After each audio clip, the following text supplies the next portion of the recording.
Machinery జీవిత చరిత్రలో భాగంగా ఈ సమయమున మీకు లూకా గారి యొక్క జీవిత చరిత్రను పరిచయం చేయాలనుకుంటున్నాను.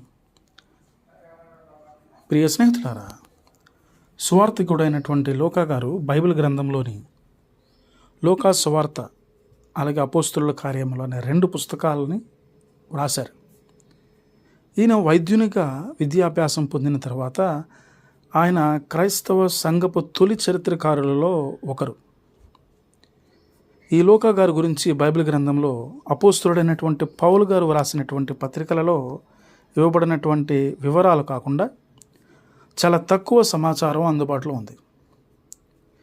ఈ రోజున టర్కీలో ఒక భాగమైనటువంటి అంతియోకియా అనే ప్రాంతానికి చెందినవాడు ఈ లూకా గారు.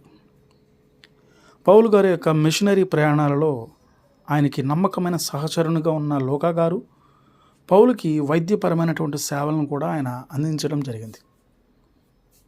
ఇలా లూకా గారి యొక్క ప్రాథమిక లక్ష్యం సువార్త విస్తరణ. ఆ లక్ష్యాన్ని తన రచనల ద్వారా ఆయన చేరుకోగలిగాడు.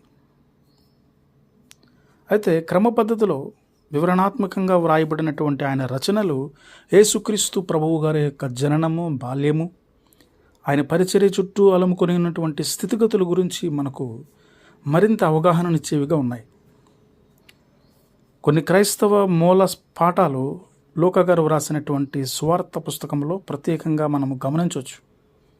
ఉదాహరణకి మంచి సమరయుడు, తప్పిపోయిన కుమారుడు, లాజరు మరియు ధనవంతుడు, పరిసేయుడు మరియు సుంకరి, ఇలా మొదలైనవి.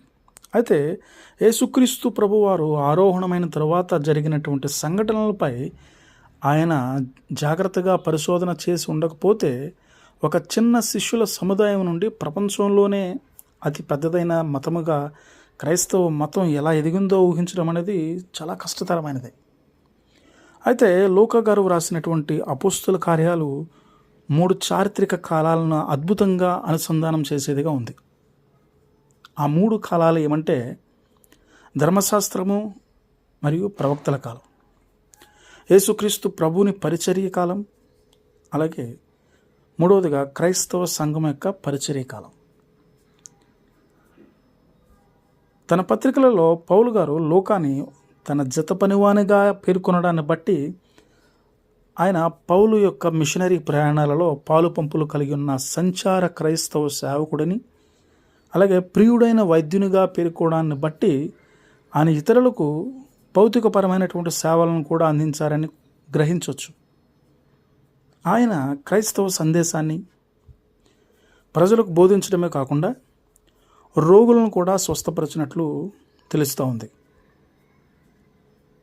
చివరికి పౌలు గారి యొక్క మరణానంతరం కూడా మధ్యధరా ప్రాంతానికి వెళ్ళి సువార్తను ప్రకటించారని, అక్కడే హతసాక్షిగా మరణించి ఉండవచ్చు అని చరిత్ర చెప్పబడుతూ ఉంది.